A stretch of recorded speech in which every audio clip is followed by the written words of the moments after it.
those two things, I recommend that you consider releasing the bond, subject to receiving those items in the planning office. Is there any discussion about that? I do. Bond? I'm not opposed to releasing the bond for it, but I think we should set a time frame for getting the final information, because it's been going on for some time. What would be a reasonable date for that?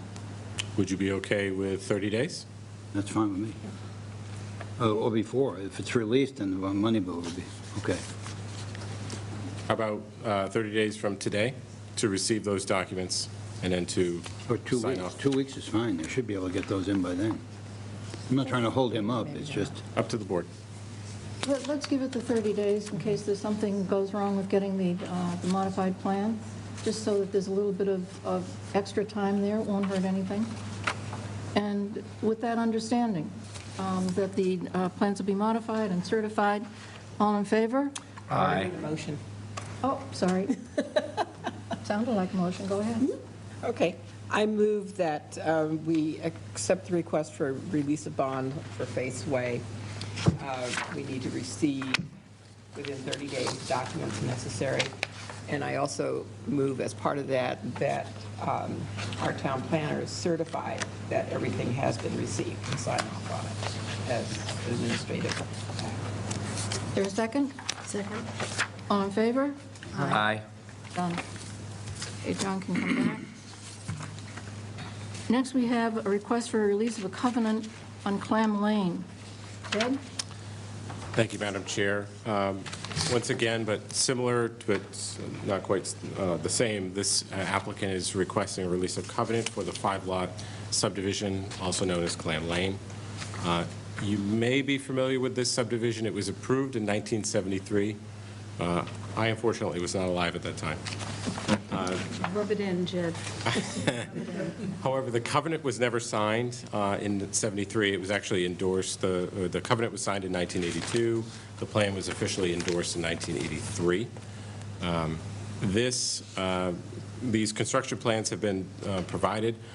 The applicant has gone through many subdivision inspections and now is at the point where he's asking for the release of covenant, and included in that would be the installation of the gas, the electric, the top coat for the road, and the sidewalk bounds and loam seed. So the official request that they submitted was a little bit lower than the engineering division's review.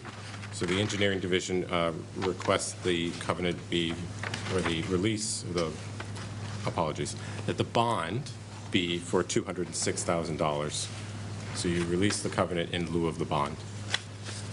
The Water Division has signed off on this request, and revised plans showing the gas line, which were missing before, have been submitted and are included in the, I believe, included in your packet, or we have them up on the screen for people if you'd like to see them. So with that, very similar to the previous applicant, provided that you're okay with receiving the commitment from the, or commitment for the bond to our office, I recommend that you release the covenant, provided that all of these items are okay with you.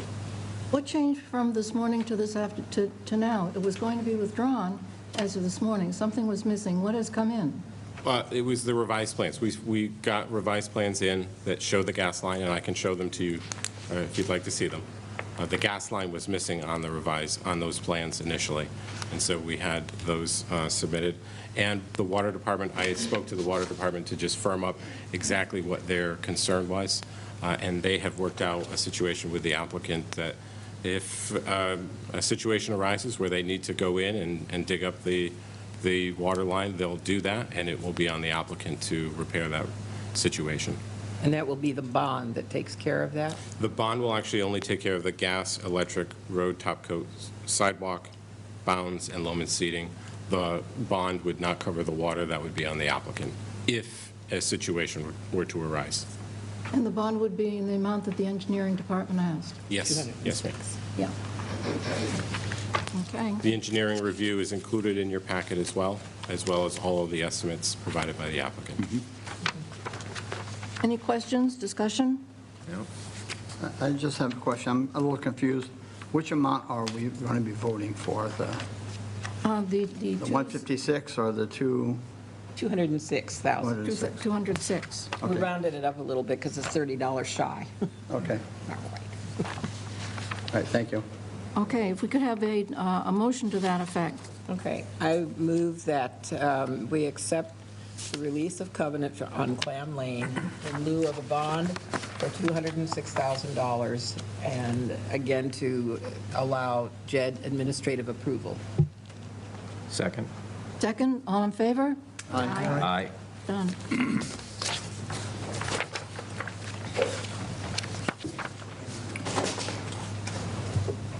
All set? Good. Moving on to an A&R approval not required. The applicant is Dean and Matilda Leocadio, Leslie Traeger, and Anna Kozolina. Plan of land to swap 2,080 square feet of land between 644 and 638 Brick Kiln Road. And I think that you've had that plan, board members, for a while. And it removes it changes a very small corner of the land.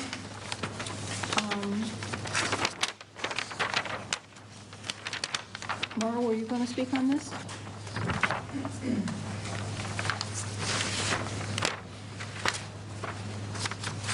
Thank you, Madam Chair. For the record, Laura Moynihan, I represent the Leocadios. This plan had an error on it, you may recall, surveying error, and so we withdrew it, and the surveyor corrected it. So it's a land swap of 2,080 square feet each. The correct frontage is now shown on Brick Kiln Road for the lot to the north. And otherwise, we're just asking for the A&R endorsement. There's an equivalent amount of acreage coming from one lot and going to another. This is coming. And the point of doing this is? The Leocadios, who own the lot to the north, they have a very slight building setback for their home on the easterly portion of the site. So we're in it where it says parcel 2A. So it's allowing for an increased setback of 33.3 feet there. So they're doing that to give themselves more of a buffer and increase that building setback down in that lower corner. And the neighbor, Leslie and Anna, have agreed to allow that, and they're getting some area up on the northern point of their lot that, as far as I understand, is, agreeable to them, and they'd like to have that land area in exchange for the piece down on the bottom of the lot. Just an agreement between neighbors. Any of the neighbors here? No? Okay, board members? Questions, comments, No, it's pretty simple. issues? No.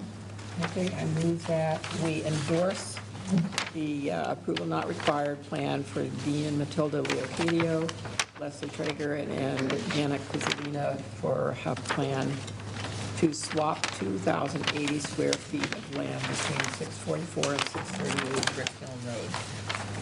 Second. About a second, all in favor? Aye. And Ms. Moynihan, did you want to move forward the business on Larches Way to this time now?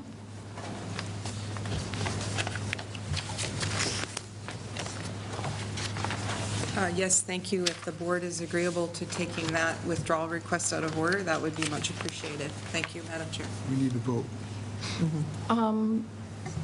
We have a motion to that effect? Jim, do you want it? Oh, I can do it. I move that we accept the applicant's request to, what would you call it? To withdraw. To withdraw out of- without prejudice. I think you might No, want to no, make a we need motion to first take it out of change the order. amendment, Sorry, what? the agenda. We have to vote on changing the Oh. agenda first, technically. Taking it out of Oh, order. thank you. That's Thank what I you, meant. Jim.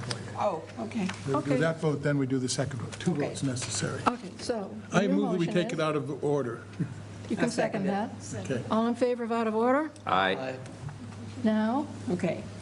You can do that. To too. withdraw. Go ahead. Okay. I move that we request the applicant's request to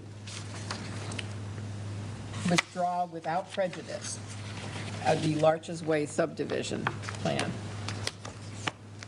Second? And a second? Okay, all in favor? Aye. Great. Thank you very much. You're welcome. Okay, that's good. Moving on. Next, we have the Conservation Group Incorporated Green Seal Environmental LLC, a site plan review application to reconfigure an existing parking area. And I think, Jed, this is being continued also? Yes, ma'am. Included on your tabletops, we just received an email today at 10 o'clock this morning to the applicant requesting that this matter be continued to the June 14th meeting. Engineering Division had just finished the review of their last submittal, and so they're just requesting more time to respond. We could have a move to continue? I move that we continue the Conserve Inc. / Green Seal Environmental LLC to June 14th by request of the applicant. Second? All in favor? Aye. Done. This is great. Can't believe it. Maybe home by 7 o'clock. Could be. Hope so. There is more business, this is not the end. Jennifer, I'm going to mispronounce this. Jabai? Jabai? Goodbye. Thank you, Jabai. Site plan review application to construct a detached accessory apartment located at 63 Andrews Street, and I believe that we have already considered that. We requested a positive motion. We have a positive motion. Bob, would you like to read it? Oh, if I can find it. Okay. It's right in your book, and it's the only one not in plastic. Okay. Yep, okay. So I'm going to have to try and pronounce that name, too. Okay. Draft, May 24th, 2022, motion that the planning board votes to approve the application of Jennifer Jabai for the creation of a 686-square-foot accessory dwelling unit on the second floor of a detached garage on the 0.47-acre lot located at 63 Andrews Street under Section 240, 12.2, Site Plan Review of the zoning bylaw for a plan entitled Plan of Proposed Sewage Disposal System prepared for Pauline T. Jabai for Lot 13, number 63 Andrews Street in East Falmouth, Mass., sheets 1 through 2, scale 1 inch equals 20 feet, dated March 31st, 2022, prepared by Holmes and McGrath, along with remodeling plans entitled New Remodeling for Jabai Residence, 63 Andrews Street, East Falmouth, Mass., sheets A1 and A2, scale 1/4 inch equals 1 foot, 0 inches, dated April 21st, 2022, prepared by Katuitt Bay Design, LLC, as well as photos of the garage and driveway areas with the following findings. The applicant, Jennifer Jabai, is seeking to create 686-square-foot detached accessory dwelling unit located above the existing two-car garage at 63 Andrews Street. The 0.47-acre property is located in the Residence C, RC zoning district, and contains an 1,877 plus-minus square-foot principal dwelling and a 1,152 plus or minus square foot two-car garage. As the proposed accessory apartment is located within a detached structure, the applicant will need to obtain a special permit with the Zoning Board of Appeals. As proposed, the 686 square foot accessory dwelling unit is 36.5% of the total floor area of the principal structure, and 4 parking spaces exist on the site. Therefore, this application satisfies the requirements set forth in Section 246.6 and Section 240.14.1E of the zoning bylaw. The Planning Board's review does not include building code review, and the board defers to the building commissioner as to issues related to building code and zoning. The Planning Board finds that the information provided by the applicant conforms to all the requirements and findings pursuant to Section 246.6 of the zoning bylaw. The Planning Board considered the submitted referrals and the applicant's response in this matter, and the board will condition its decision accordingly. Conditions. 1, the plan shall be constructed as approved. Any changes shall be reviewed by the planning board to determine if a modification of this decision is necessary pursuant to Section 241 8.3b of the zoning bylaw, no permit for full or partial occupancy shall be issued until the planning board is satisfied that the conditions of this approval and predecessor approvals have been met. 2, either the principal dwelling or accessory apartment must be owner-occupied for a period of 7 months in every calendar year or owned by a nonprofit organization of government authority whose purpose is to provide affordable housing. An affidavit shall be submitted annually to the building commissioner signed by the property owner attesting that the principal dwelling or accessory apartment has been owner-occupied for a period of 7 months and not otherwise rented as set forth above. 3, either the principal dwelling or accessory apartment may be rented, but not both. During the 5 months, the owner-occupant may be absent. Rental periods shall be no less than 6 months, and weekly, monthly rentals, summer rentals so-called, are expressly prohibited. Neither the principal dwelling or accessory apartment shall be used as commercial accommodations at any time. 4, the project shall not direct any stormwater runoff to public property, abutters, or public rights-of-ways, and shall meet all applicable standards set forth in the building code as determined by the building commissioner. 5, upon completion of construction, the applicant shall post the address for this residence per section 99-1, affixing of legible numbers required, time limit for compliance. This is applicable to both the residence and the accessory apartment. Signage directions will be provided when the engineering division assigns the address. Thank you, Bob. Is there a second? Second. All in favor? Aye. None again. Moving on, now we have actually a first hearing. The applicant is Susan Perkins, right here. Site plan review application to construct an attached accessory apartment located at 41 Sidewinder Road. Susan, are you representing yourself? Yes. Notices. Yeah. Notices. Oh, notices, thank you. Notice of this public hearing was published on May 6, 2022, and 23 abutters were notified by regular mail. Thank you. I have a couple that came for me. Oh, okay, great. Could you begin by giving your name and your address, and then tell us about your project, please? Okay, my name's Susan Perkins. My address is 41 Sidewinder, East Falmouth. I've lived here about 25 years. I can't remember if I bought the house in 97 or 96. I've made my life there, raised my boys. I've worked for the town off and on for the last 25, 30 years. Graduated here. I actually went to the administration building for kindergarten, first and second grade, till I went to the new ticket school. Anyways, so I raised my sons. They're gone. I live at home. I'm in this house by myself. It actually has many rooms, and I'm going to be close to retirement soon.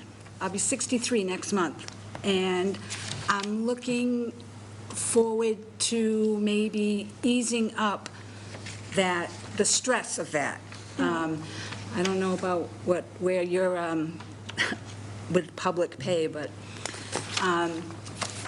anyways, the house and the retirement, I'm hoping if I could get someone to build this, when I build the apartment, I could get somebody in there that will just help alleviate, Sure. and Yep. just get somebody like there, maybe I'll get a new best friend, have somebody down there like me to live there and help somebody else out, and it'll help me out, now that the children are gone. Well, the town was hoping for exactly that when we put in the ADU zoning, that it would create extra housing and would help people out. So this is what we're trying to do and what you're trying to do. Right. So could you describe the project? Through the pages, this part here is, the front out here, and then I'm trying to, okay. This is what I propose to do down here. It's a walkout basement now over here. I want to put a little kitchenette area. There's 2 windows. It's my house is like up on a hill, so it's where this is, I'm sorry, I'm really nervous. Where this is out back, it's ground level. Yeah. So you walk Show right the up. picture, you have a Yeah, picture. we have You have a- pictures. I wonder. Keep coming down, you have a picture that shows what you're talking about. There you go. Right, okay. So the front of the house is up here on the hill, but then this is how it is on the side. So this goes down that way. Yeah. And I'm going to have another door cut in right here, because this would be another entryway that I'm going to have the second entryway for them to have. And this driveway is big enough that, believe me, when my sons were there, one of my sons had 3 vehicles, a truck, a car, and the other son had his car, girlfriends, I mean, whatever. So you can drive around my house, all the way around it, and this is a back entranceway, that's up to the upper deck, and then this is, you can drive through my garage. So that's the whole back side of the house. Is that the last, oh, that's the backyard. But I own all way up in the back side too, that's not even yet cleared, but, so they would have this area here, I have a nice little marble patio that I had made outside, and right behind this area here, that's where the 2 windows are. There's 2 big, huge, full windows that are over there. And like I said, I put the new doorway there, so. So the entrance you're planning to use is this one that you're showing right now. Uh-huh. That'll be your doorway. And the entrance for the person living in the new unit will be right off the wider driveway. Yes, yes, Shown down below. So those are really the 2 entrances showing there. right. Yep. I sometimes actually park over here, too. I'll pull up here, like when I have groceries and stuff, to get up to the front door. Yeah, let's see if there's plenty of parking. Yes. Now, Couple questions. Go ahead, Bob, you have some? okay, Well, I think that we ought to hear more. It's a 2-bedroom house now. Well,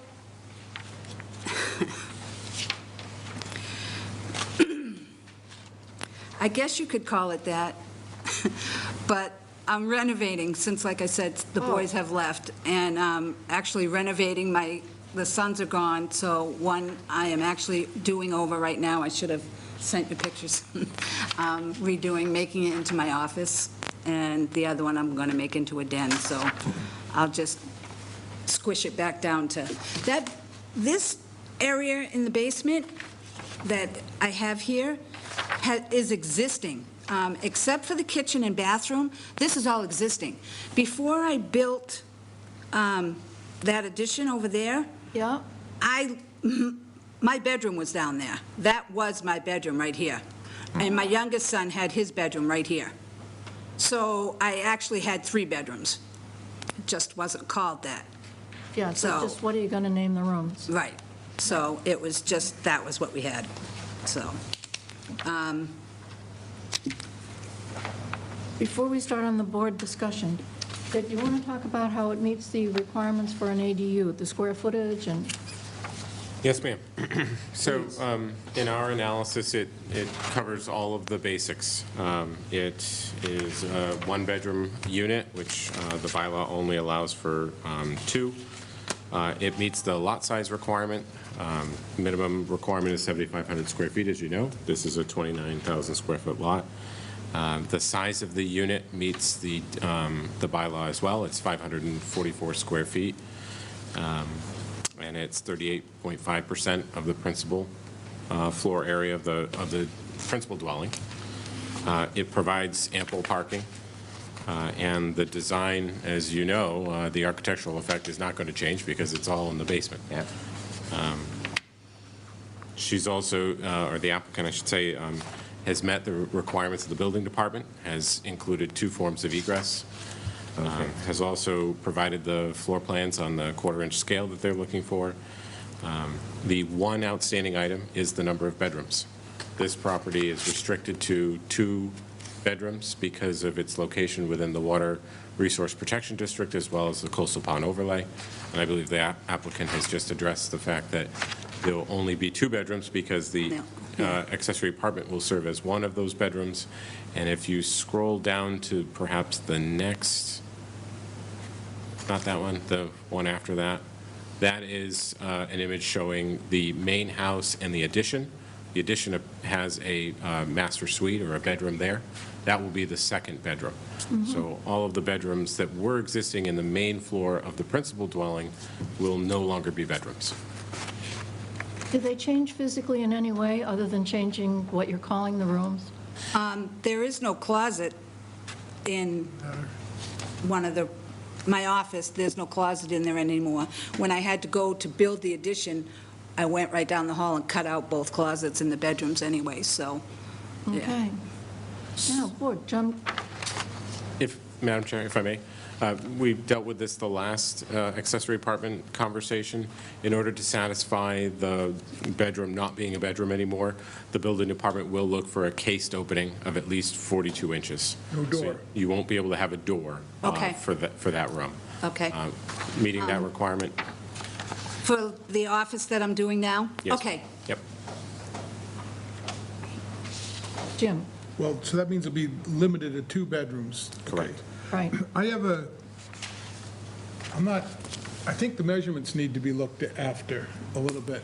I don't think the calculations are correct, but I don't think I did them and they're just a few square feet off. The assessor's cards has this as 1,356 square feet, and they're just rectangles. So there's none of the roof line things that have been left out of our bylaw. It's just squares. And I don't see the 1,400, I get 1,356. Sure. So I don't know their measurements, where they came that 1,400, but I'd like to see how they did it, because it's not matching up with simple rectangles that I see on our assessor's card. I, too, had that issue, and the answer is simple. On the This right backs- here? Yep. Right Yep. there. So, go ahead. You go ahead. The picture you're looking at right here, that's my master suite up there with the balcony and the bathroom, and below the bathroom is an exact same 10 by 10 room that is sheetrocked, heated, and was supposed to be my hobby room. But the boys are gone, so now I'm going to take their rooms. But that's the No, I'm space. not talking about that. That gets you to the 1,400 square feet. Well, It's an extra 100 square feet. it's not shown on the assessor's records? Correct. So there's an 'Cause addition to this house that It's a isn't shown? second floor. Yeah. Yeah. So it's difficult to show that on that floor plan that the assessor's records have. And I confirmed all this with the building department. We went through the Then plans. And Fine. didn't we agree, Jim, that we're not going to use the assessor's records? They asked us not to. No, we agreed to because they had some formulas on it, but I'm just saying the map shows rectangles that are simple math. I had that, like I said, I had that very same Well, issue. simple math doesn't add up, and if you come up with another way, it's only a few feet off anyways. I think it's close. I would caution that the building codes need to be looked at. I don't know if they take that into consideration, but you need to have fire-rated walls between the spaces up and down. You know, you've got to have 2 levels of sheetrock in between both units, both on sidewalls and ceilings, but that's really, the building department should do that on inspection. And then I was concerned about the Zone 2 being 2 bedrooms, but you say this is going to be limited, and as long as those other rooms that are not bedrooms and don't have doors and have casement openings, I don't have any objection to it. I just thought I'd warn them that the building code issues, having built these, is not as easy. The old house probably wasn't built to the codes, and then when they come and inspect it, it's got to be fire-rated walls between the 2 different things, and that can be a little bit difficult to deal with, so you have to be prepared for that. But other than that, I just want to point those things out. Thank you. Bob? Yeah, just a couple questions. On the basement, were there stairs that went down to the basement from the Yes. first floor? And they're being removed? I talked to a friend of mine about getting that done. they're going to be cut off at the, I'm going to close them in, so they will be cut out.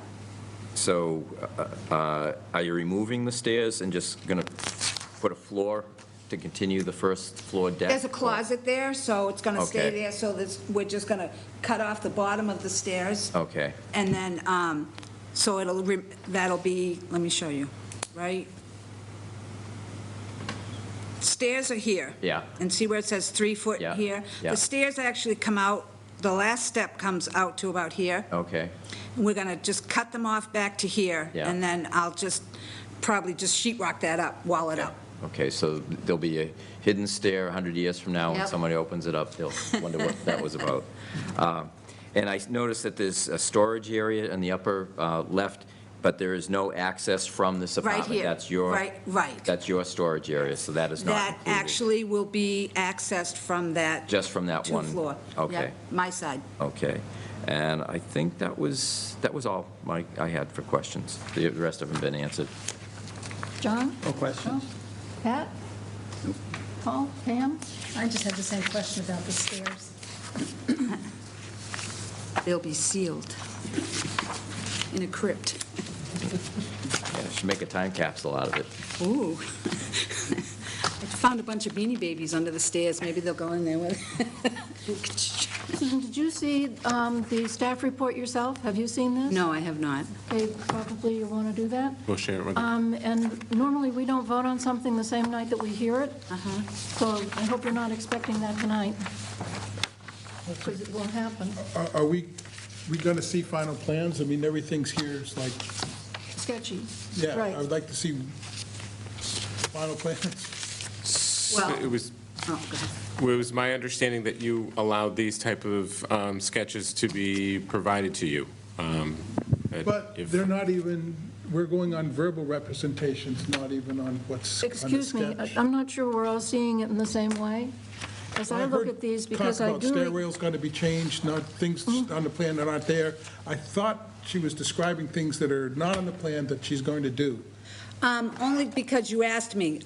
There's a wall there, right here. Yeah. There is a wall there.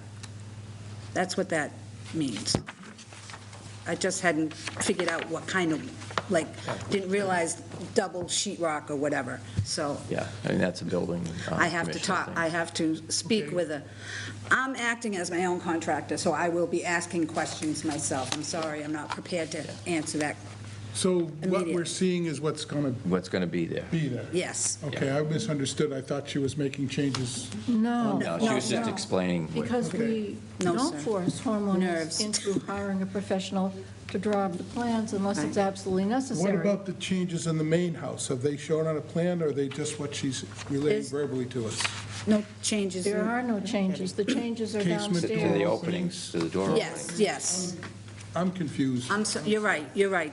I'm confused. If you'd like, we can have her or the applicant revise the main floor drawings to show the cased opening. Yeah. And then we can put that into the decision that you read into the record if you're willing. So I guess we're planning to go on just her verbal presentation, what she's going to do? Well, we haven't voted on it, Jim, so we don't know that that's Oh, what we're okay. I planning. thought that's what we were about to do. Right now, Sorry. I can see that you're concerned. Is anyone else particularly concerned? If we get a better drawing of the first floor, To address the cased Is opening. that- Yeah, to address the okay? cased openings. That's one right here. It shows you a door, the drawing of the door, and then this is the other one that says 3-foot door right here. Oh, no, we're talking no, interior we're doors. talking about interior On the first doors floor. upstairs that solve the Oh, bedroom I'm issue. sorry, my apologies. Right. Okay. Yeah, right. Actually, I We're was- Those looking two, at a plan that shows doors, yeah. And we can't see doors on those two locations. limited to 2 Okay. bedrooms. And Okay. that has to be 42 inches cased, which means just the trim. Well, this, what if, all right, I'll have to talk to somebody then, because I just put a new door on this one, but this has no closet, so it can't be a bedroom. Right, well, but, Closets don't matter. Right. yeah, closets don't determine. whether 70 it's a square bedroom. feet makes a bedroom, whether it has a closet or not. Oh, that isn't what I was told when I came here before. Okay, Who told you that? You'll just have to have you'll have to show the cased opening of it at least 42 inches All with right. no door. done. Yeah. And can you reuse the doors downstairs? There you go. absolutely. Thank you. Man It after my own appears- budget. Would the neighbors like to say anything? Are you here in support? Are you, Okay, Thank you, so Susan. no? Go here. Yes, up here, please speak into the microphone. These proceedings are televised, and by your speaking into the microphone, people at home can hear you also. So please give your name and then say what you came to say. Yeah, my name's Christine Kirkland, 53 Sidewinder, and I have no issues or anything with this. Sounds good to me. It's okay with you? Perfectly fine with me. And I only just met her from the abutters letter, so thank you for that. Ah, right, good neighbors. Are we ready then to ask for a positive finding with conditions, with the changes that have been noted. with the changes that have been noted? And that just includes the main dwelling showing the cased openings. Redrawing the main part of the house where Susan's going to live, showing that the case openings are at least 42 inches and have no door. Yep. And I think that's the only change Was that it? we're looking for, and it would have the standard conditions. And I'd also, please, between now and the next meeting, when we would be voting on that Susan gets a copy of your report Sure thing. also, and maybe you and Susan would be talking about that drawing. Likely. Okay. May I ask a question? Because I'm flipping back and forth looking at these, and I understand there's a bedroom down the basement. And then I'm looking at living room, I gather it is, kitchen, bathroom. This is the open won't be, casement yeah. there, and bedroom. And then I'm looking at the next one that says master suite, and that is, I usually think of master suite as being another bedroom. So that makes 3 bedrooms now in the house.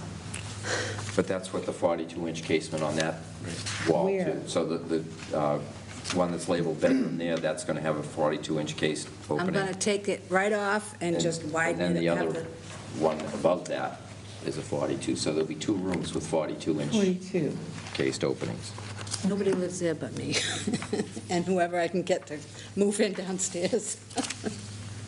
See my puzzlement? I do, and I think the difficulty here in understanding it is that it's on 2 pieces of paper, and when you put them together, it seems as if you have 2 upstairs houses, right?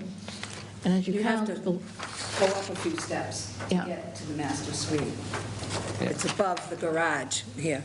Do you see? Okay, so this, but this is no longer a bedroom here, then? that is correct, but And this that's fits no longer a here bedroom. like that. Okay. I was just looking at it, getting confused. It is confusing. You walk in the house and you're like, because we added, it was just a 2-bedroom ranch, and then I blew down the hallway, cut through the closets, and added this master suite, 24 by 24, but that was 10 years ago. But you can see the need for your redrawing that drawing Yeah. as one of our conditions. Yep. Right. Yes, ma'am. Okay. Thank you, and we'll be acting on it at our next meeting on June 14th. 14th. June 14th. All right, thank you very much. Thank you.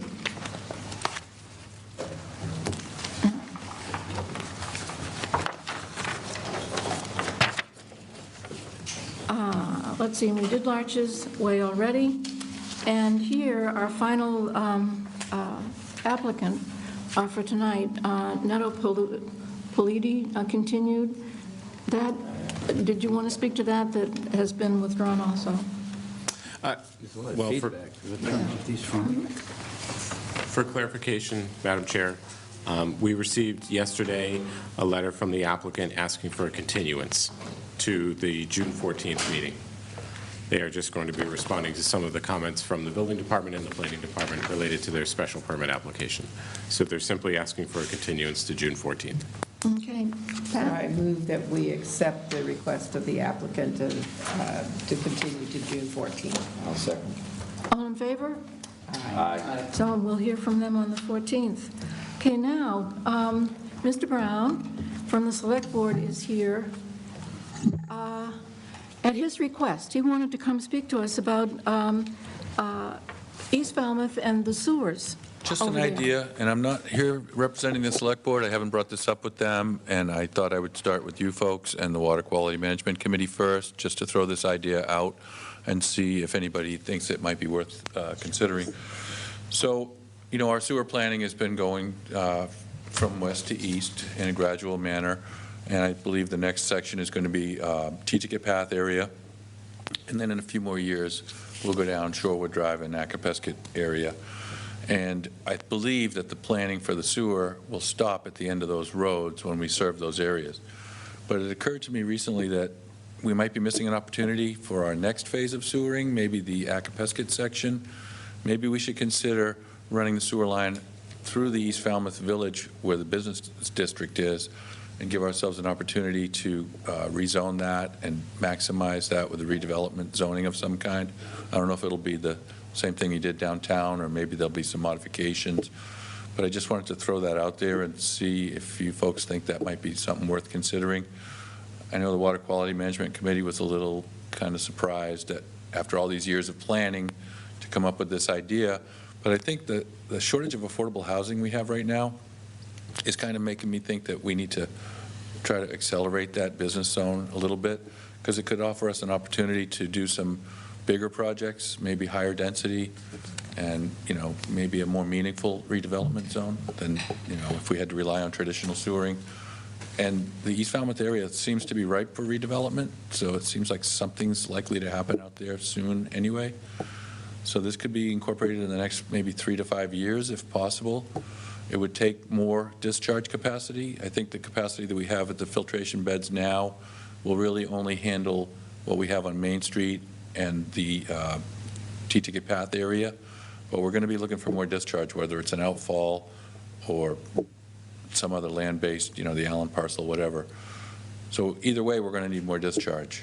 So I'd just like to throw this out there and get you folks thinking about whether or not it makes sense to put a little more investment in the sewering plan so that it can allow us to do some more zoning.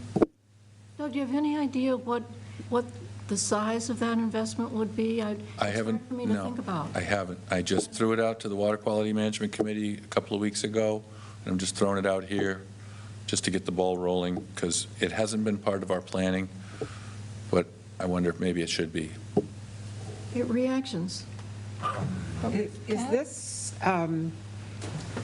this going to be treatable at our current sewage treatment plant and then discharging in that direction, or? The discharge is up in the air right now. We're adding the filtration beds at the far end of the plant to hopefully discharge towards the creek on the other side, not going into West Falmouth Harbor. But those are just limited temporary measures. And so we're going to have to either come up with an outfall idea or go back to the original land-based plan. So I know we just put the $95,000 towards looking into the outfall. Whether or not it'll be practical, it'll be have to wait to see. But I don't think that precludes us from considering the sewering idea, because we're going to have to find discharge capacity one way or the other.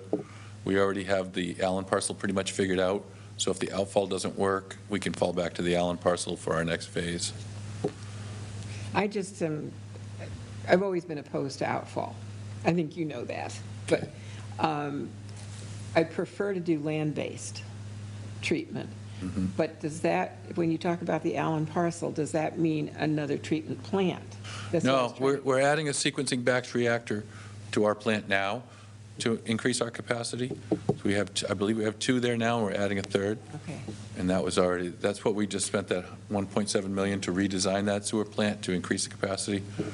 And you're thinking this could be incorporated in the long-term planning is to keep that centralized sewer treatment plant there, regardless of where the discharge is. Okay. And the Water Quality Management Committee did consider adding another sewer treatment plant, but when you think about the management of it and creating 2 places, and one thing to consider, though, is that the outfall pipe frees up all those infiltration beds for solar panels, so that could be another good option to the outfall. But it dumps it out into the ocean, which I don't like. It does. Well, that's another conversation. I know. It's not raw sewage like the old days. That's true, it's treated.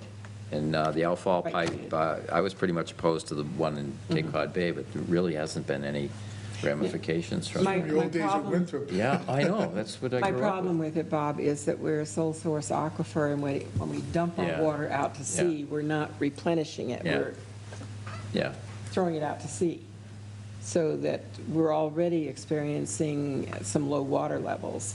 That's just because of our filtration capacity. We need to start putting in more conservative toilets and stopping people from using irrigation on the town water supply. yeah, It's not because we don't have a lot of water in the ground. Right. It's just how much can we process? yeah. Yeah, and the more we throw away, the more we're getting rid of, instead of recharging it up at the top end of it. Right. Paul? Yeah, I have two comments. Number one, congratulations on your reelection. Hey, thanks. And number two, I attend most of those water quality management meetings, so I did hear your presentation to the committee, and they were favorably impressed, in my opinion, of what you're attempting to do, and I appreciate you coming here to give us a heads up on that. As far as the outfall goes, I think you have to look at it, because there are ways of dealing with it without harming the environment, and Boston Harbor has shown that. So it has to be looked at as a long-term solution, and the town is moving forward, going to do a study on that, and that would free up a lot of other properties for different uses. So I think there's some very serious planning going on with the Water Quality Management Committee, and I think you're just helping them along. So thank you for coming here today. Just throwing it out there. Jim? You mentioned something I was not familiar with. Did you see the Allen property you kept? Yeah, there's a What is- town-owned parcel over off of Carrot Shop Road. It's already been perk tested, and it's very favorable for land-based discharge. Okay, so it's a place for land-based discharge. And then the other thing you talked about, the outfall pipe, I heard $100 million was the cost of doing that. Are you still on that? Are we talking that same scope here? Well, to do the Allen parcel, it's like 32 or 35 million. And Okay, that's so- land-based, and that's limited capacity. All right, And- you answered my question. And once we're done using the Allen parcel, as we march out towards Seacoast Shores, we're probably going to have to go to the country club, the Falmouth Country Club that we bought. That's Okay. the reason we bought that, to have more discharge capacity. You clarified the issue, I just. So by the time we set up two sites, we're going to be Close to $100 million? 60 or 70 anyway. And if we what's another manage 40? to do the outfall, it's a permanent Yeah, solution. I agree. I'm all set. So- No more questions. I didn't come to talk about the outfall, but I'm No, but I was a just big throwing- fan of it. I was so- just trying to get in my head what, because I thought I had a good picture of everything. I wasn't familiar with the Allen property. I must have Yep. missed that. That's the next one on the list for using land-based discharge if we go that route. Where is that list? Well, the Water Quality Management Committee has all the long-term planning laid out, so you can request their files, whatever they have working on. Okay, I haven't looked at that, and I really should. Yeah. Right. I was on the original wastewater comprehensive plan review committee with Virginia Valiella, and I think Eric was on that originally, too. Remember our first sewering plan was going to be $600 million, and the GHD recommended we go build a new plant out at Otis and pipe everything out there, and well injection along Route 151, and we were like, wow, this is crazy to spend $600 million. So we formed that original committee to look at that big plan, and we scaled it down and said, we really can do a lot differently and keep our one treatment plant and work with what we have. So our revised plan was down to $290 million. And then we came up with the idea, let's just do what we can with what we have, which was to sewer the rest of Route 28 and maximize the capacity of our plant and our discharge capacity. And so we really only spent, another $55 or $60 million since that original time. So instead of spending 600, we spent about 60. And now we're going to be investing more because we're going to spend 24 million to upgrade our plant and, add this more capacity, so. So really, you're just saying we're following the plan, and this is just taking a next step on that plan. Well, it's taken it out of order a little bit, because we were planning to just steadily march east and do a section at a time and just bring the pipes to where they needed to go. But now I'm throwing a little monkey wrench into the plan, saying, let's think about running all the way up 28, I'd say maybe to Central Ave, and make that the end of the line. And that will enhance that whole section of business-owned. There's a lot of, there's houses sitting on business-owned land that are just, not really being the best use of that property. But it's not a changed plan, it's a speeded-up plan. It's accelerating a section of it, Right.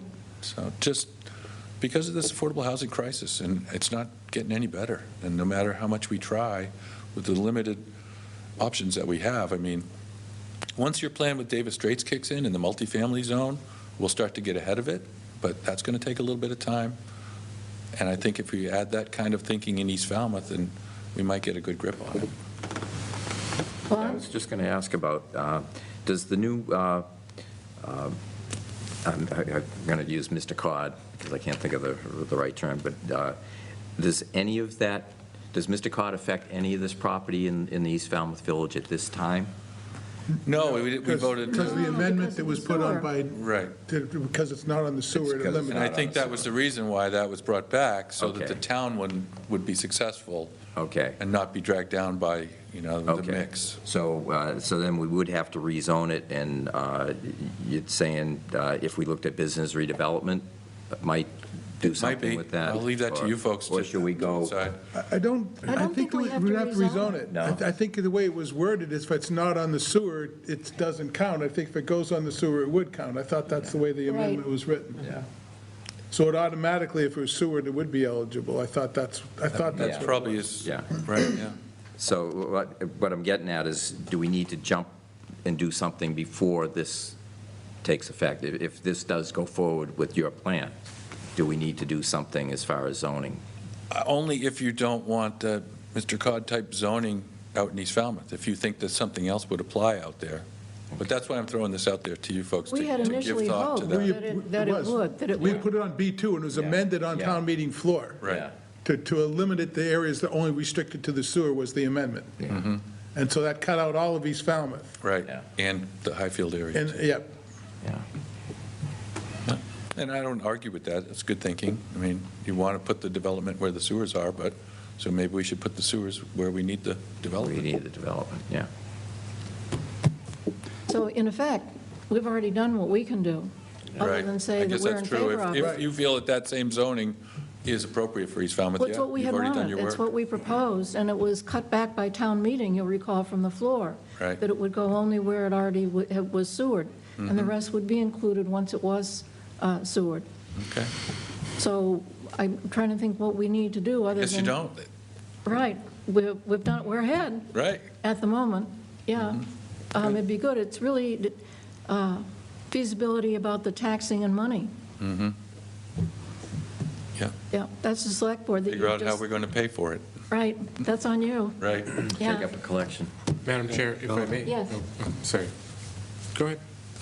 Well, I was going to say, the outfall cost is not known. Town meeting has approved a study to look at the outfall cost, and it would depend the distance outfall, the diffuser length, and all the things that are costly. There were two options looking. One is going to the canal, and one going to the south coast. But that study is going to go forward, so before throwing out a number, 80 million, 100 million, no one really knows what that is. This is the And- $1.7 million study? No, the 1.7 is to design the new upgrades to the treatment plant. No. Well, That's just the design. Yeah. The actual work is about 24 million, hopefully. But to add to that, there's no operational cost for the outfall. There's no pumping, there's no, That's true. nothing like that. So there is a trade-off that you have to look at as well. If you're pumping to a recharge basin, there are some costs involved in that. And the So there are electricity. some trade-offs, so you got to look at it. So before people throw out a number that's scary, let the study go forward and see what the number might really be. And for water conservation, we need to start looking at use of gray water and things like that. Yeah. So that could be a conversation for later. Yeah. It would be great if we had a program in town to replace all the old toilets, because there's a lot of old houses in town that still have the 5-gallon flush, and then we have a lot of irrigation systems that could be converted to well Yeah. delivery. Yeah. So we could go on and on. But I just wanted to throw the sewer idea out there to you guys, since you're the planners. Madam Chair? The Yes. one thing that is perhaps germane to this conversation is don't forget, the mixed residential and commercial overlay district allows up to 20 units per acre.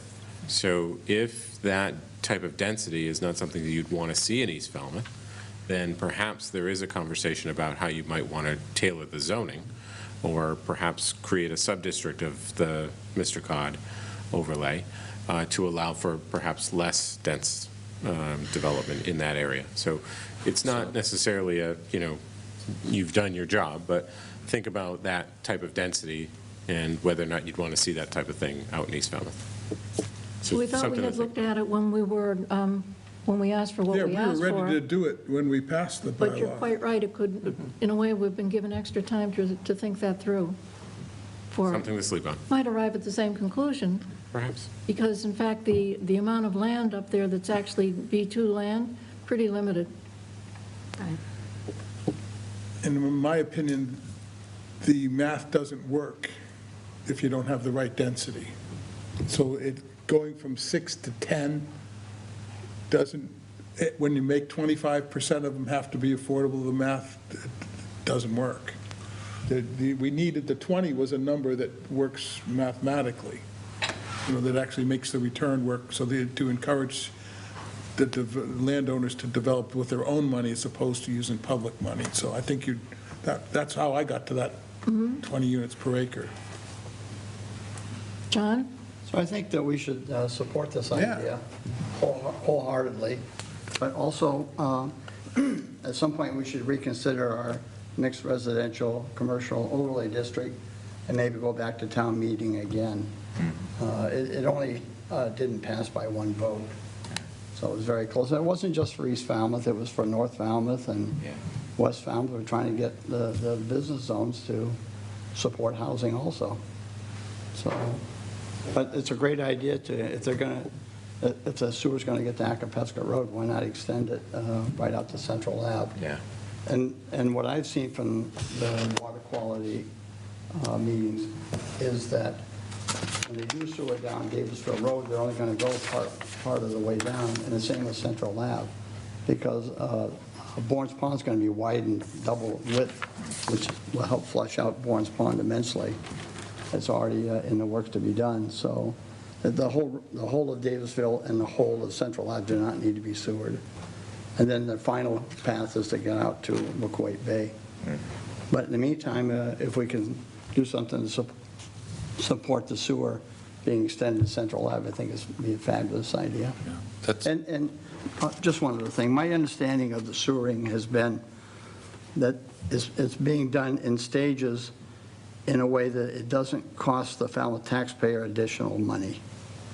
So they could sewer more, but our taxes would go up. And they're trying to do it phase by phase without raising our property taxes. Am I correct with that?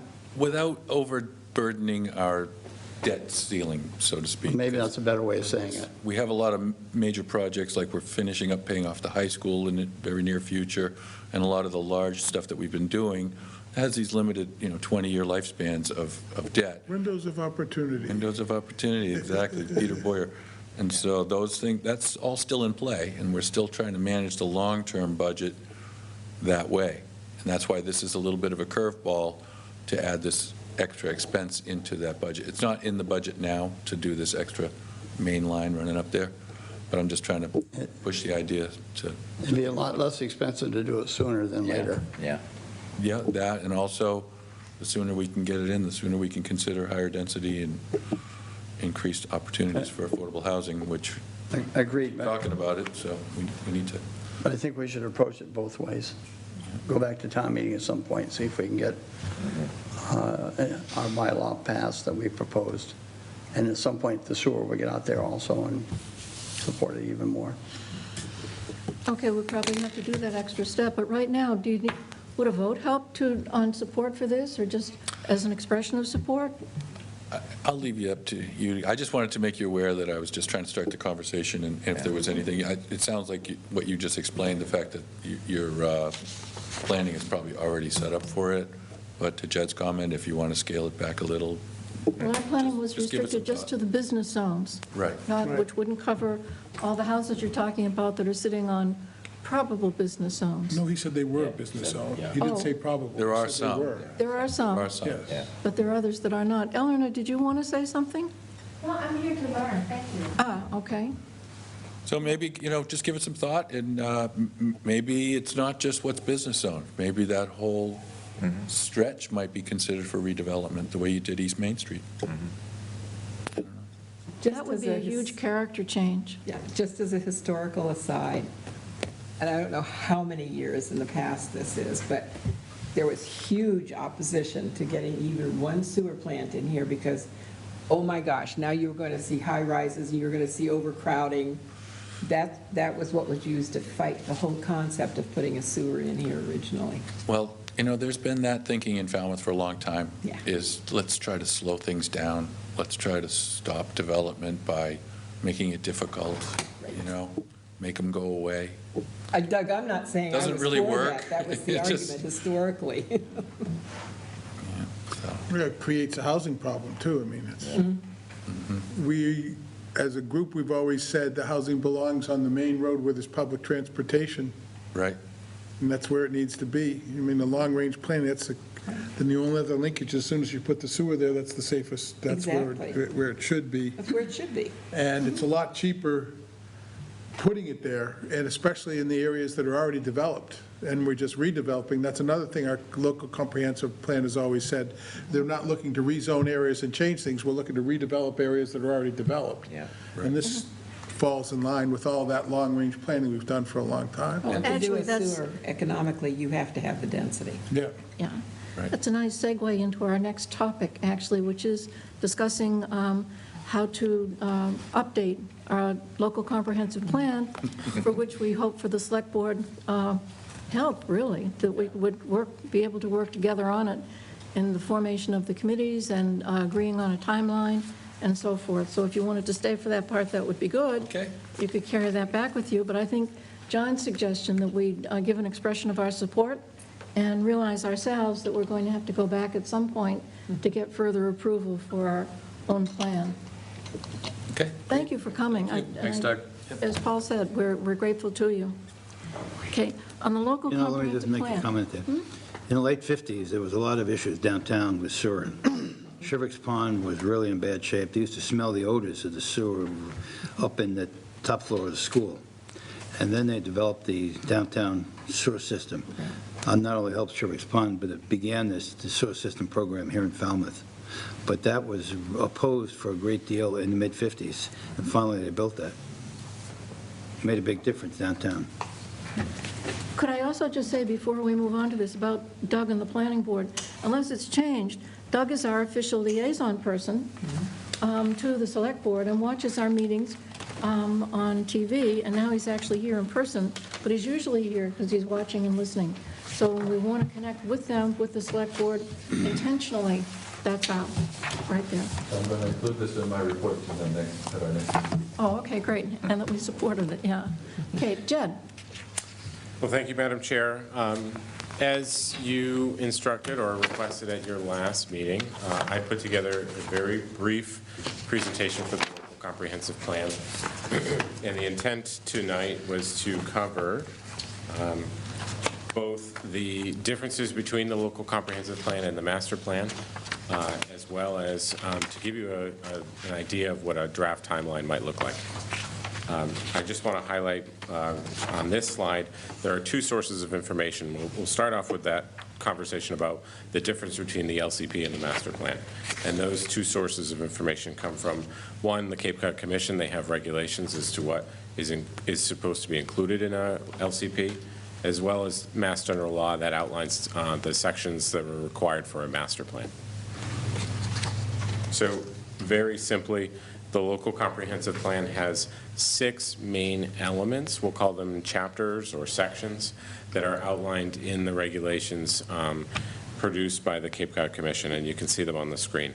Basic idea, vision, vision statements, goals and policies, talk about existing conditions. They're very broad, but what's important here is the idea of a specific housing plan. In fact, they recommend that a housing production plan actually be your housing plan included in the local comprehensive plan. So there are just 6 of these. Now, with the master plan, there are 9 included elements, and this, again, comes from Mass General Law, and it includes very much the same topics, but they're outlined in different ways. So, for example, housing. You found that in the local comprehensive plan section.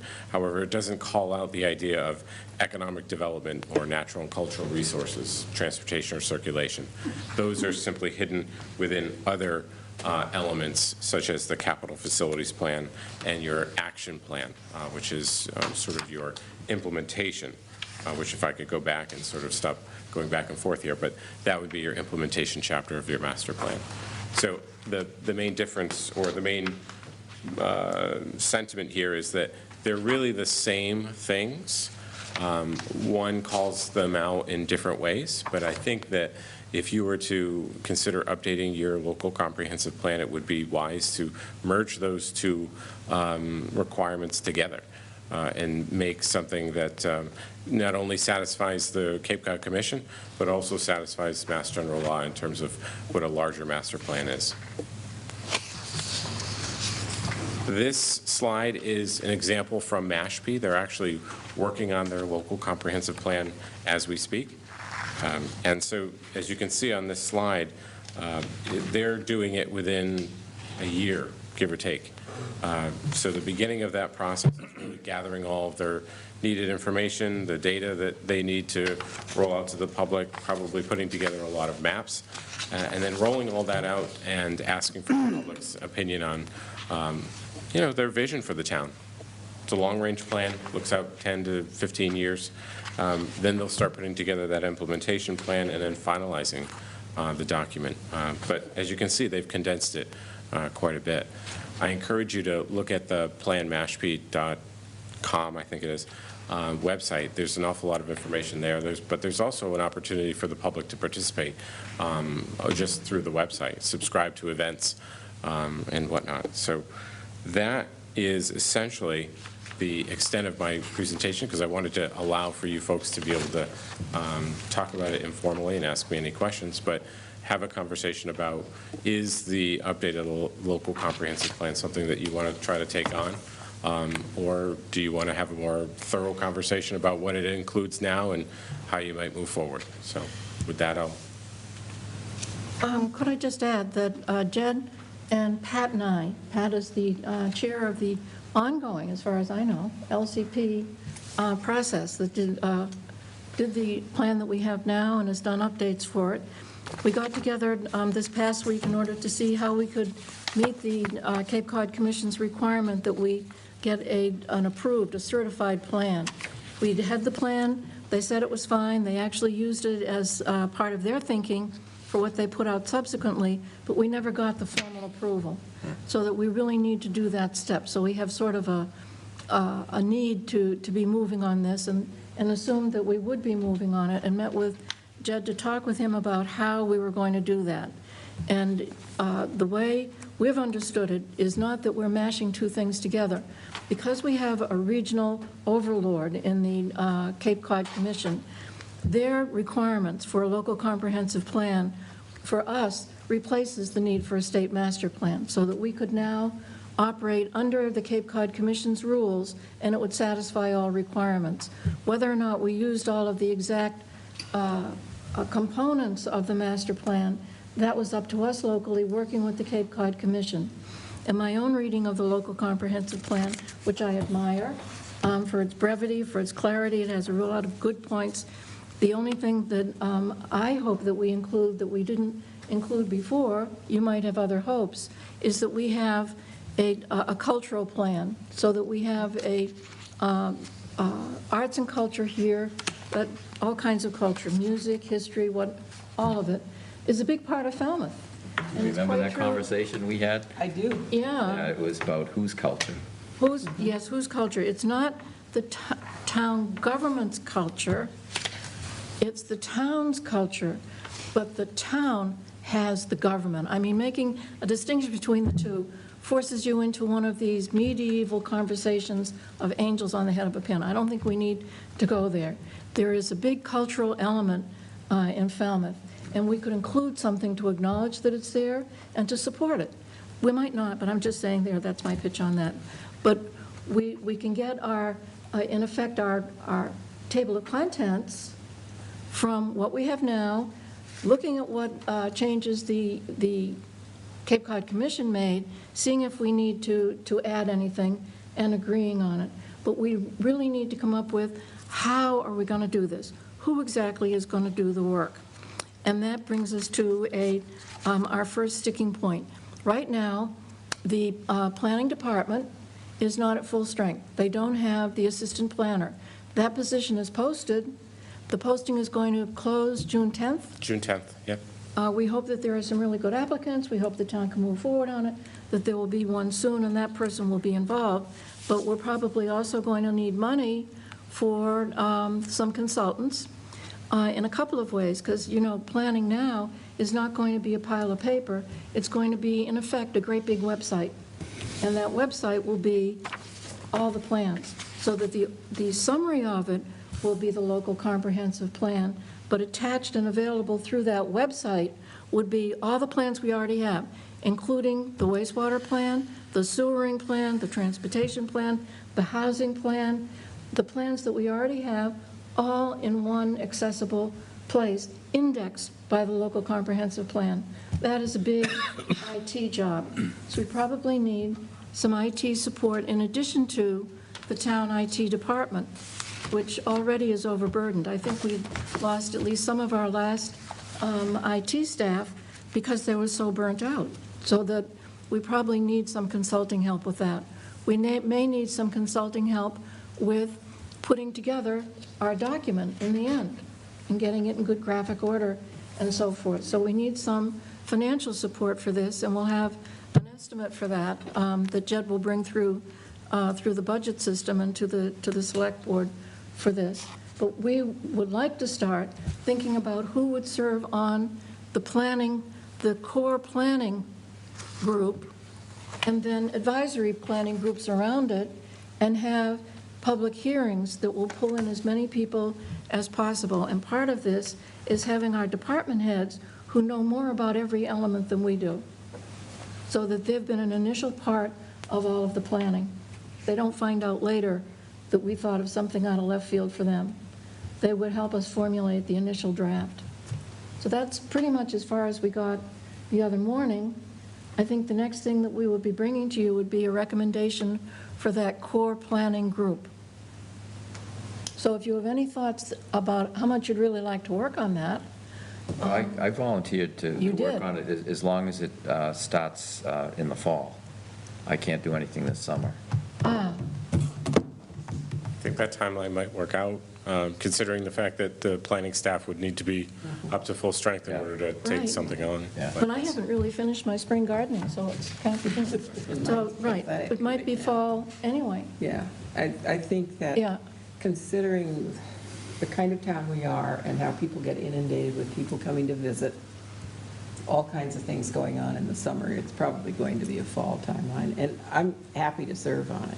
Great. But as I indicated, I don't want to write a huge amount of it like I did. Yeah. And this is what we were talking about too, because I know Bob and Jim and I, what was it, we were working on it at least 3, maybe 5 years. Yeah. I can't even remember anymore. It was a lot of work. Now, if we use what we have as a base, but it's going to have to be reworked because it's years old. Time has moved on and requirements. Yeah. And I'd like to Yeah. point out, we had Marlene running every meeting and doing work and giving us assignments, and we don't have that person. Correct. Yeah, so that's why we need I the mean, she assistant, really drove that. and that's why we need the staff, the assistant. Well, I would suppose that Jed, who's well aware of this and doesn't actually want it to land solely on his desk either, No. is Right. going to be thinking about that as he interviews assistant town I planners. mean, I see that as an assistant town planner job. Absolutely. Yeah. Marlene actually did a lot of Right. writing And she was- initially she too, was the- until she moved on. And we also did a lot of the writing, wrote a lot of the intros and Absolutely. that, so. One of the admirable qualities of the LCP we have now is that it does not have lengthy narratives. Right. It's not off-putting. You don't look at it and go, oh, my God. I mean, it's Yeah. just more You should have bullet seen the points and other short one. paragraphs. You should have seen the one before it. Boy, it was Oh, my pretty bad. gosh. And the Yeah. one before that one even. Yeah. I think we started out like that thick with the first one. It was just, Well, some of the ones that other Completely Cape towns have not caught the word about keeping it brief. No. Actually, the most amusing one to read is Chatham. Their plan basically says, we're not changing anything. This is it. We're keeping it. You know, that's They had nuts. 300 pages of this. You can't better perfection. That's right. They think that. Exactly. Well, they've got a point. It's a very pretty town. So that's where we are on local comprehensive planning, and we'll be wanting a select board person or persons. Okay. Yeah, Can I ask a it question? should be great. Can I ask you a question? Yeah. Thank you for the overview, but I'm curious, Mashpee's proceeding, are they using outside consultants? Are they using team inside? Or how are they approaching all the things you show on the chart here? Yeah, I don't know specifically, but it does look like they're using an outside consultant. I think you need to. I think the newspaper certainly article helps. indicated that they are using it. And Certainly the other helps. comment I was going to make is, excuse me, Well, no, I know it gave the name, and I tried to Google them to see, well, who are they? And nothing came up. Okay. and the other comment is, I endorse what you're saying about the last time we had an assistant town planner. It was very, very helpful. So we need to get that person on board sooner rather than later to get this thing moving. And I'm taking the advantage of mentioning it because you're here today. But I think that's an important part of getting this thing moving forward. It is. The planning department will be very busy for the next few years. There's an awful lot that we have to get to, so. Right. Yeah. But we will get there. Well, and Marathon, not a sprint. That's right. you know, and plans Eat that don't age well. The faster we get going, the more likely we are to get anything implemented that we foresee. So the really, what we're studying in this timeline that we were given from Mashpee is that it's only 1 year. I think that's too optimistic, but maybe not, considering that we're well ahead of the game. Well, maybe not, it depends on how much we use of what we have. Anything further to be said on local comprehensive plans? You have a reaction.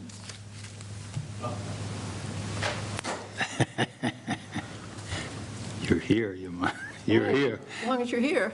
I'd just say that I remember the work that was being done when I was on the planning board, and it seemed to have a long longevity because of its brevity. So I don't think it'll be that difficult to revisit it. So I think you're on the right track with that.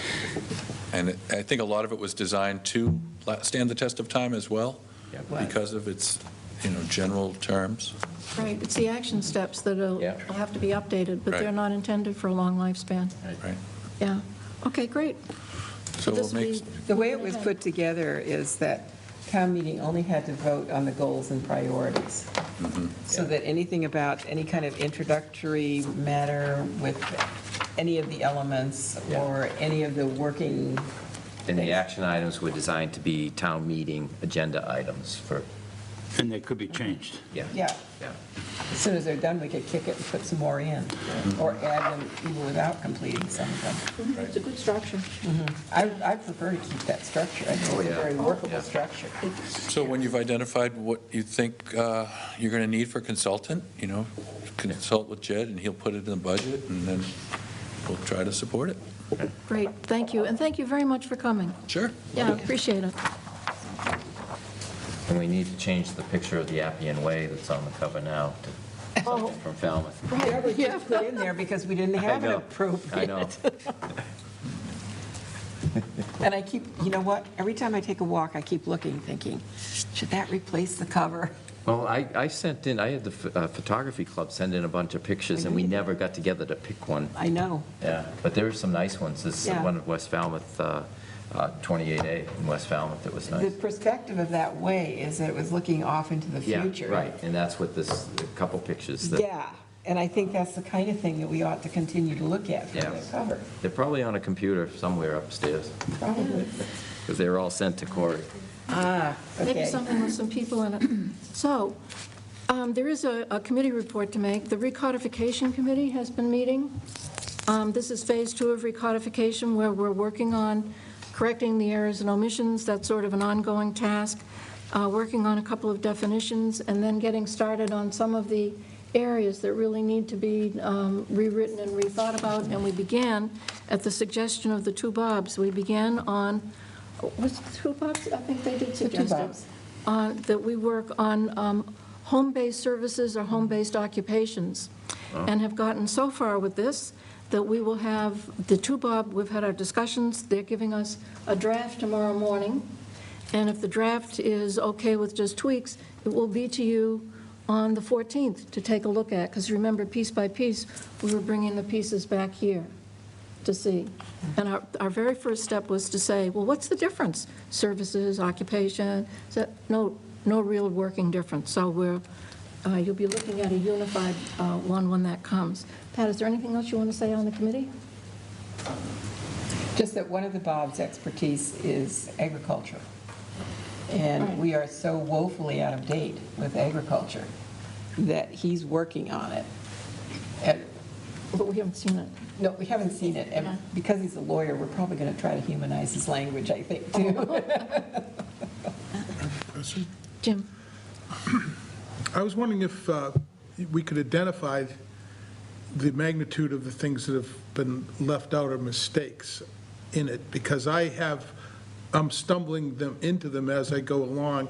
I'm working on some projects that were zoned for mixed use under the old bylaw, and now they're not because of mistakes in it. And I would really like to see a list of all the known errors on it, so I know of two that have come up, one at this meeting, and one at a professional level that I have. I'm working on a property that when I took on the assignment, it was allowed for mixed use, but now it is not. We're finding them as we go. There is a list, and Jed will send it to Could we you. share the list? Absolutely. Send it to Jed.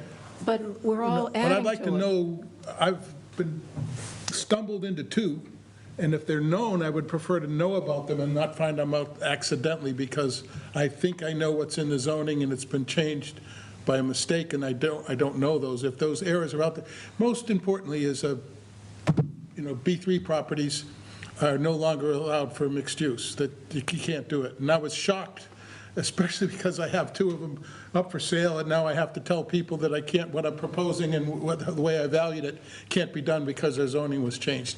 That's embarrassing for me to find out that. So if there's a list of known mistakes, I would like to have it shared.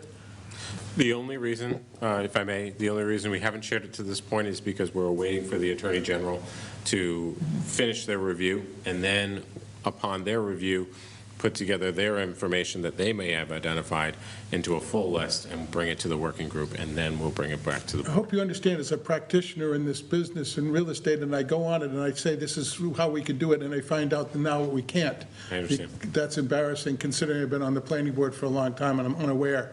If these things are known, it really should be shared with everybody so that other people aren't making mistakes.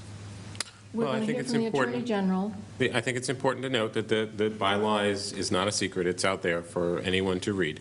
And we are working through it as the planning department as well to make sure that we're comparing the old with the new, to make sure that we do a nice, thorough evaluation of what actually needs to be corrected at fall town meeting. So we're still working So through we it don't know ourselves. all you're saying we're still discovering them. We are still discovering, yeah.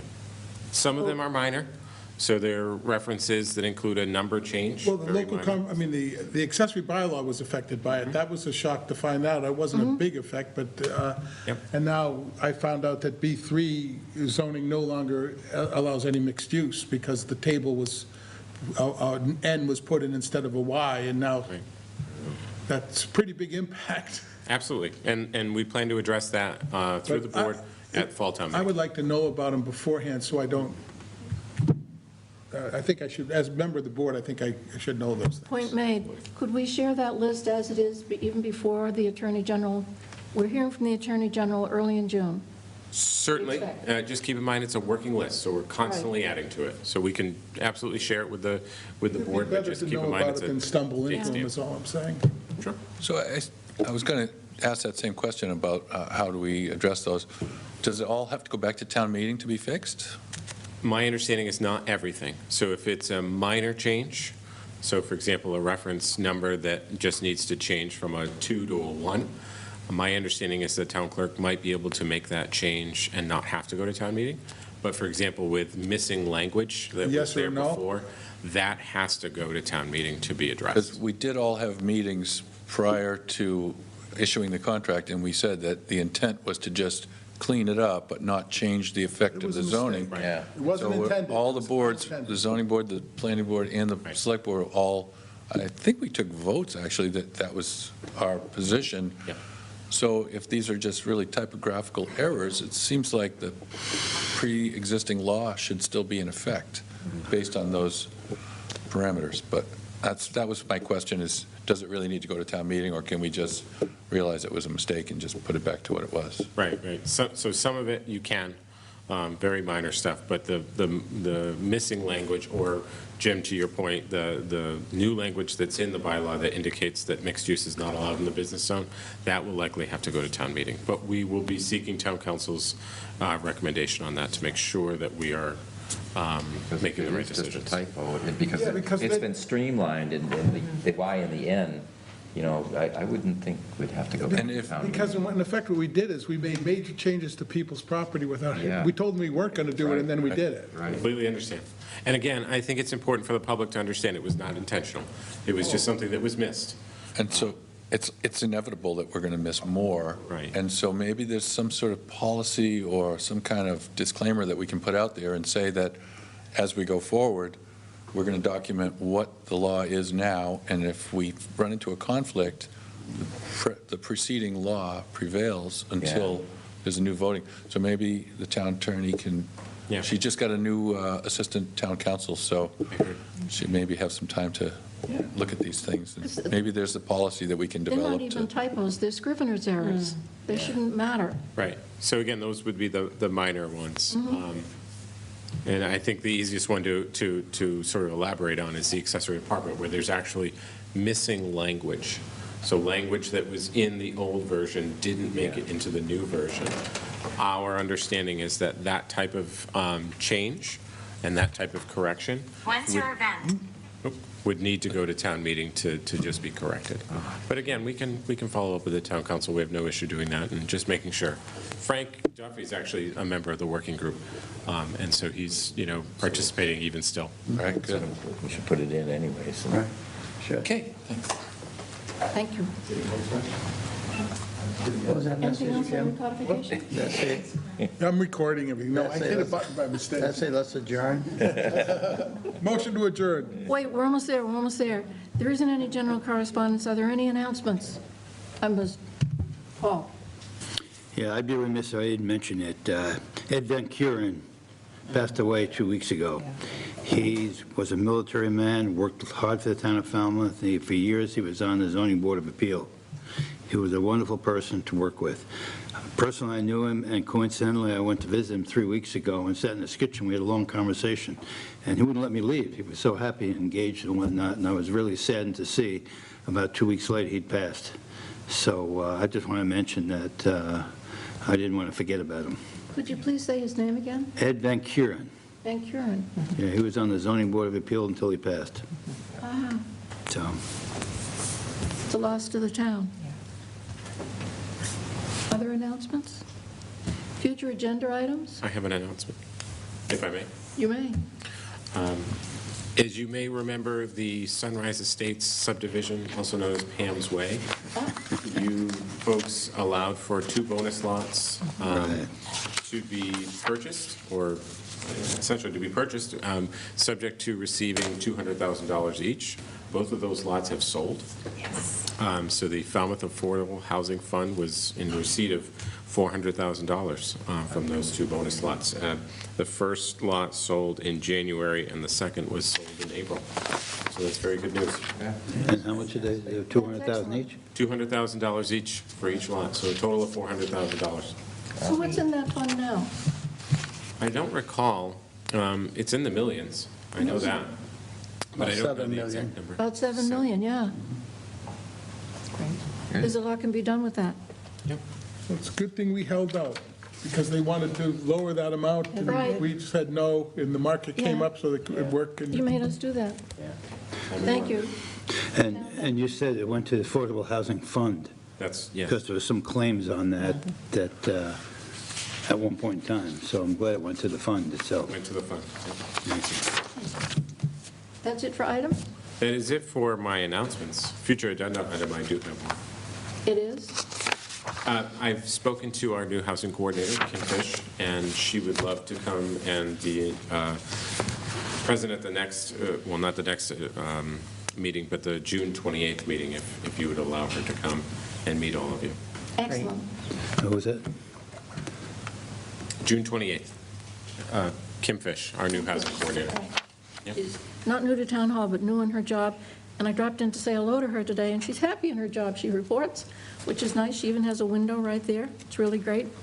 Okay, so that will be at the following meeting, at the end of the June month. 28th, yep. Right. So now, do you have a proposal? Motion to adjourn? To adjourn. Second? All in favor? Aye. Very nice. Thank you.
Good afternoon, everybody. Today is May 20th, 2022. I'm Scott McGann with the Falmouth Health Department doing our weekly COVID-19 update. Our email is health@falmouthma.gov. Our phone number is 508-495-7485. So where are we this week? So we're at 4,638 PCR positive tests, which is about 103 cases for the week, 122 last week, 14 probable, 18 probable last week. Our incidence rate is up from 39.4 to 48.10. What incidence rate per 100,000 means is per 100,000 population is 48 daily cases. If we had a population, adjust all the populations equally to make so you can compare town to town, municipality to municipality. And our percent positivity jumped from 8.82 to 10.15. That would capture, if you see my cursor, the previous 2 weeks, because of the when the state does it, it's the 1st to the 14th, and we're a week past that. But that's how they do it, and so you're capturing this high week of 122 and the week we had that was something like 80-ish, and you put them together, and that's our positivity up. This week is a bit lower. Hopefully, it's a trend. You can see these ebb and flow and peaks and valleys that we get. With increases in cases. So we had 1, 2, 3, 4, 5 increases, six increases actually in a row, and this is our first drop. So hopefully that's something that we're going to continue with. I don't know. It did seem to be tailing off towards the end of this week. Hopefully it continues, and this is sort of where we were for a spike. Now, in terms of cases, remember, these are confirmed cases. So starting in January, right around that big Omicron surge, the number of home tests are going to outnumber the number of PCR. People are going to go geared towards the home test. So these numbers aren't all that accurate. They're actually much higher. I would estimate, based on what I can tell here at town, with places like schools and long-term care and things of that nature posting, the schools are a good indicator because people do report positive home tests on children to the schools to let the schools know that the child will be out. And if you look at that and you look at how many of those were confirmed or confirmed cases versus the total number, because that'll add in the home kits, it's somewhere around 2.3 to 2.5. There's been some studies that say it's somewhere around 2.5 to 3.5. So I think with what I kind of gather is it being about 2.5 to 3 times more actual cases, with adding in the home kits than there were with PCR. So that was been true back in January when we had this big spike. You see, 375. That could have been a week of 1,000 cases, somewhere in there, 900,000. And you see a week where we have 100, roughly, cases. That might have been 250 to 300 this week. So that's kind of a ballpark. It may not be accurate. It's just the best I can tell. It's sort of a guesstimate on the actual true case count when adding in home kits, because most people are gearing towards the home kits. So that being said, if you look at this chart here, the closer the dots are and the more it is flat, the better we're doing. So we're not spaced out quite that way. We're having huge jumps week to week in case counts. But we did have an upward trend. You can see that at the end it's gearing towards upward. So you want, again, hopefully this gets flattened out as we start getting into the summer season. And we'll find that out. But again, I focused this on my last few. What is really important is not case counts right now.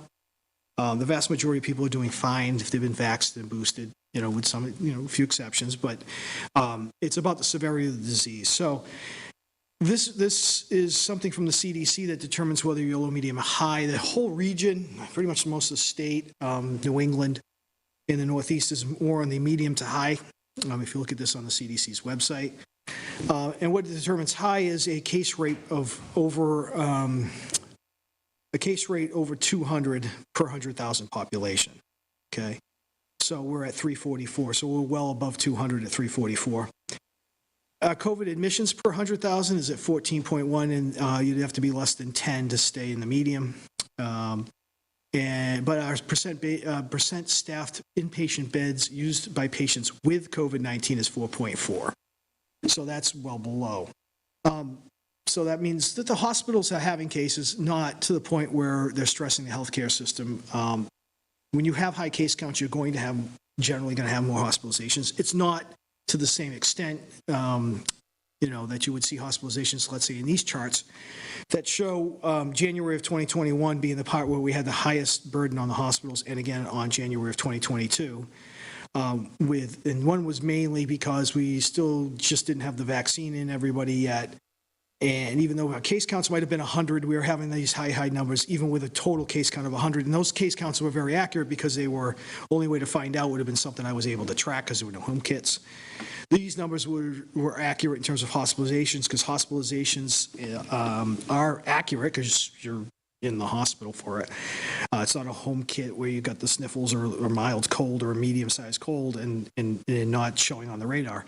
And this shows an equal number, even though the case counts were much higher. So your likelihood of going to the hospital in January 2022, if you had COVID, was actually less, even though the number of hospitalizations, just because of the sheer number of case counts.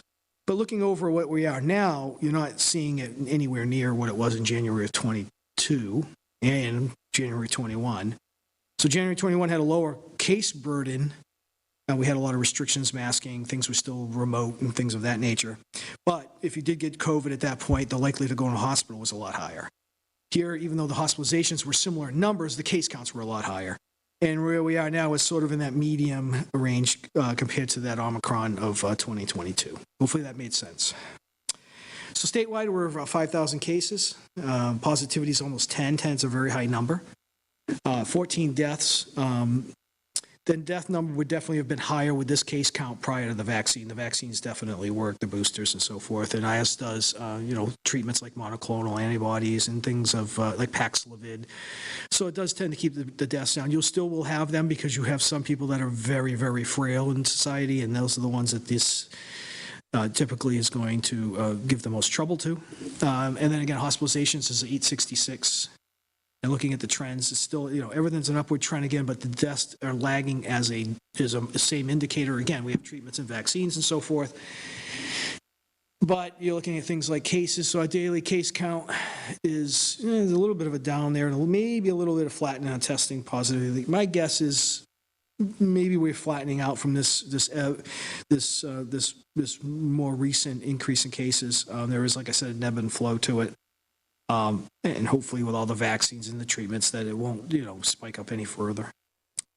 This is the MWRA, so it's measuring the level of viral COVID virus in wastewater. And you can see we're nowhere near what we were in that the original Omicron surge. That was a ton of cases.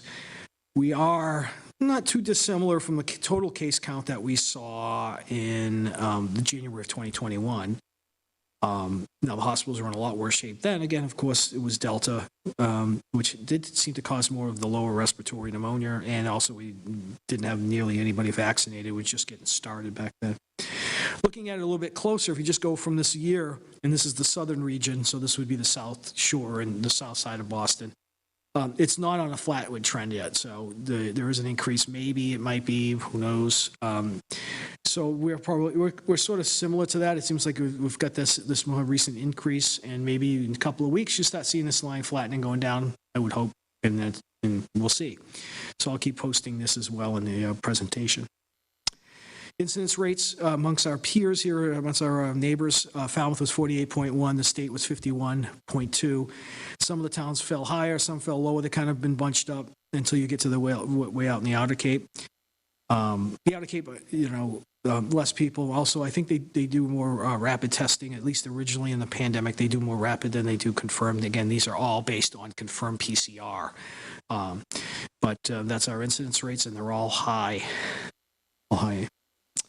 Same thing with percent positivity. Again, you'd like to see it less than, I would like to see it between 2, under 2 would be great, 3 would be okay. You start getting over 5, it's definitely out there growing, reproducing rapidly and getting to a lot of people. We're at 10.1, so that's a high number for us. Again, probably, let's see, the average for the state was 8.11. We fall somewhere in the middle of the rest, of the Upper Cape and Outer Cape. Kind of, if you look at the colors, we're similar. Higher in sort of that mid-Cape area. Their positivity is higher, like Eastham, Orleans, and Yarmouth. But they're sort of, we're all kind of bunched up similarly right now.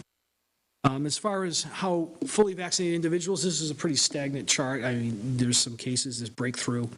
The difference between 1 week to the next was about 20,000 breakthrough cases. And of those 20,000, it looks somewhere around 230 or 40 went to the hospital out of the 20,000. And the deaths were somewhere around 45 out of that 20,000. So that 1.61 means out of all the breakthrough cases, 1.61% of people get hospitalized with COVID if they've been vaxxed, and 0.52 deaths. So 2,861 people have died of the 549,138. Percentage of all fully vaccinated individuals that have gotten COVID, breakthrough, 10%. Of all the vaccinated people, including those that haven't gotten COVID, the hospitalization among all vaccinated people is 0.17%, and the death rate among all vaccinated people is 0.05. So that hasn't changed all that much percentage-wise. It's still vaccines, boosters, then treatment. If you do get COVID through breakthrough, are all going to keep the vast majority of us out of serious danger, again, based on your individual health status. Booster doses, again, nothing's changed on booster doses. 50 or older may get a second booster at least 4 months after their first. And then based on your age, with certain medical conditions, you also could be eligible for a second booster. You can mix and match. So if you had 3 Pfizers, absolutely nothing wrong with getting a Moderna. It might actually make sense. There's some different things you can read on that if you want to Google it before you schedule it. As far as scheduling doses, I find them same day, next day. Next day is probably a pretty good bet. I've seen plenty of openings at the pharmacies. So if you go on vaxfinder.mass.gov, there's been plenty of openings. We check it once a week. I got my second booster this week. It was the next day. It was in and out real quick. So that's something that you could definitely do if you're considering it. And that would be true if you're considering vaccinations for the first time. You've never gotten your second dose, never gotten a booster. Vaxfinder.mass.gov can take care of all that. It doesn't take more than 5-10 minutes to get registered. If you go on a pharmacy's website, they'll want your insurance information, so you don't have to give it when you get there. It's pretty seamless. It's not quite as difficult as it was when we first started trying to get vaccinating. Testing, most people are using the home kits, but Falmouth Hospital still has the testing, as does Convenient MD and pharmacies. They're still testing. You can also find that on the state's site as well, but testing is readily available. There's no delays in testing. Vaccinations, we only gained about 100 doses over this week, so not a lot of uptake. I think starting at, we're at that point where we're only going to gain very small amounts for first doses and second doses. And most of it will be boosters, though we didn't gain a lot of boosters over the last week, so we'd be hitting saturation for boosters, I'm not sure. But, it's there if you want it, so take advantage as you want. As far as what the variants are there, again, you're seeing a growth in the BA2 12 variant. It's increasing steadily. It's not taking over quite as quickly as the original variant. The original BA2 did over Omicron, or what Omicron did to Delta. But it's sort of growing steadily, though. You can see between 4.2 and 5.14, it just jumps 10% or so each, 5 to 10% each week. And that's kind of where we are with that. So our recap.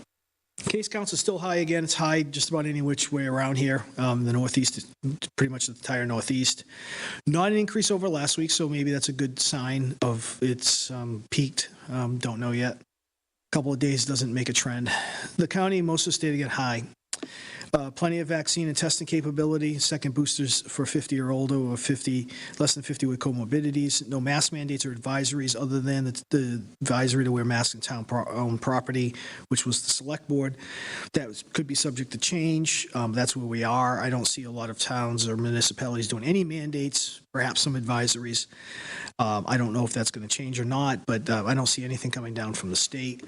It does say in areas that are high that you need to consider wearing a mask, so that is in the CDC guidance. Now, the state, last time the CDC set some guidelines, thought it was set the bar really difficult to achieve. And the state really hasn't discussed anything in our calls or whether they like what the CDC uses for the low, medium, and high. I posted on here and I posted on the website because it's all I've got right now to go for. And again, think of your own individual circumstances and your own risk tolerance levels, and make decisions based on that. I think I've said that the last few weeks now. I don't see mandates coming down anytime soon or at all. I think, that's where we're at. So it's going to be, if anything, probably more towards advisories. Again, I could be wrong, but that's where we are. I haven't seen anything from the state that says we're going to go do anything otherwise right now. So that's what I have for an update for this week, and I plan on doing another one again next week, and hopefully we get another week of a good drop in numbers. And everybody take care. Thanks.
Hi, I'm Mary Bunker-Ryther, and I'm the Town of Falmouth's Recycling and Solid Waste Coordinator. This is a new position and part of the Department of Public Works. My responsibilities include public education and outreach, coordination with curbside collection contractors, and helping residents to reduce their waste stream. There are several ways I can help residents manage and reduce their individual waste streams.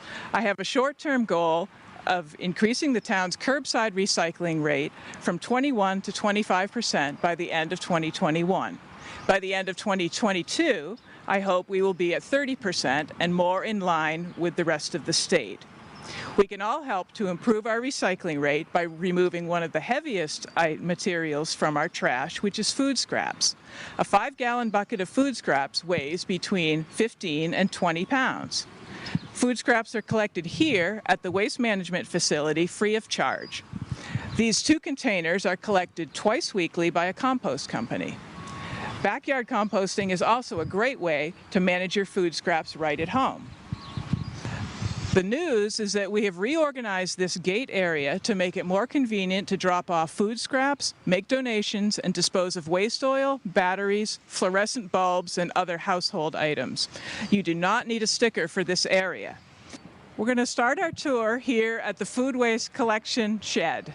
This is where you can drop off food scraps to be collected by a composting company. Diverting your food waste from the waste stream is a great way to reduce the overall weight of your trash, and it can make a really big impact on reducing the amount of trash collected at curbside. Residents are free to drop off their food scraps here at the food waste shed. You could bring almost any type of food here, including meat, fish, bones, all products that you probably would not put in your home compost. One thing to remember is to never bring plastic bags here, nor should you put in grease, oil, kitty litter, or pharmaceuticals. The food scraps collected here are taken by a compost company, which they use to create a natural fertilizer, which is appropriate for your gardens, lawns, and landscapes. Residents can access the food waste drop-off free of charge. It's outside the gate area at the waste management facility, and we hope that having no fee for this will make it convenient for you to bring your food scraps here. For people that compost at home, you may also want to bring your meat, fish, bones, or other materials that you don't put in your home compost. Another collection point outside the gate area at the waste management facility are the clothing and textile collection boxes. It's important to keep textiles out of the waste stream as they can be recycled and reused in many other products. These 2 boxes will be collected frequently and reduce the amount of trash in the waste stream. There are also book collection boxes here. Books should not be put in the recycling or the trash. During the pandemic, books were not accepted at many places because book sales had been canceled. So many of the libraries and thrift stores that had previously taken books were no longer accepting them. The book drop has been open here at the waste management facility straight through, so bring your books down here. I'm here at the Battery Collection Center, and I'm going to tell you a little bit about some of the batteries that we collect here. It's important to keep certain types of batteries out of the landfill because they are dangerous to the groundwater. Nickel, lithium, cadmium batteries are all hazardous materials that should not go into the dump. So you can bring those here as well. We will sort them out and package them for shipping to an appropriate recycling center. We collect mercury here at the waste management facility. Mercury is a poisonous substance which is really important to keep out of the landfills. So we collect mercury-containing devices here. This would include thermostats, thermometers, barometers, and other devices.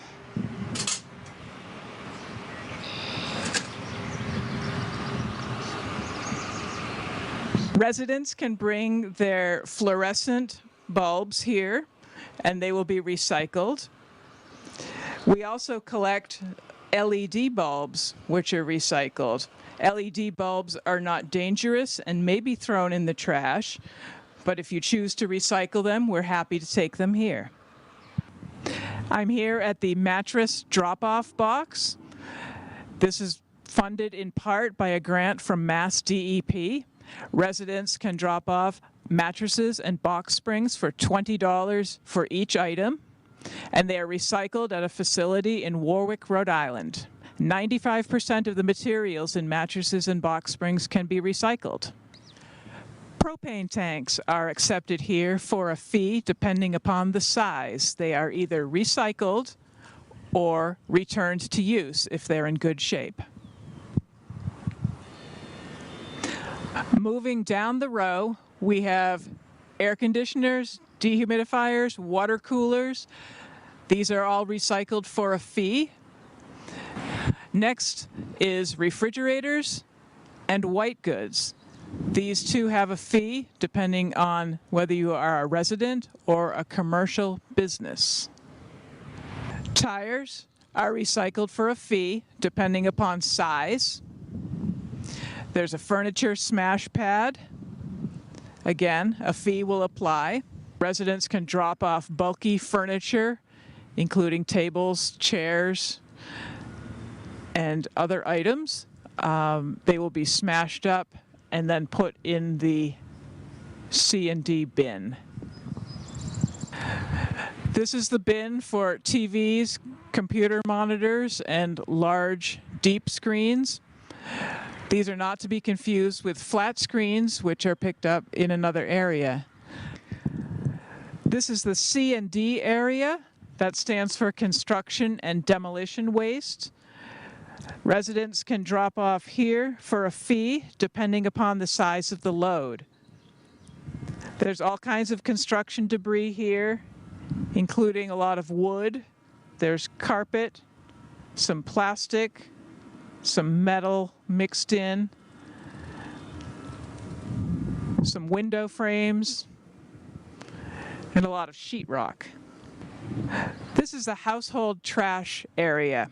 Residents may dispose of trash here by the bag for $2.50 each. They will also need a sticker to get into this area of the facility. This is the metal area. Residents can bring metal items, including bikes and outdoor furniture here. This material is recycled. If people have any questions about how to recycle or dispose of products, please give me a call at my office.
you.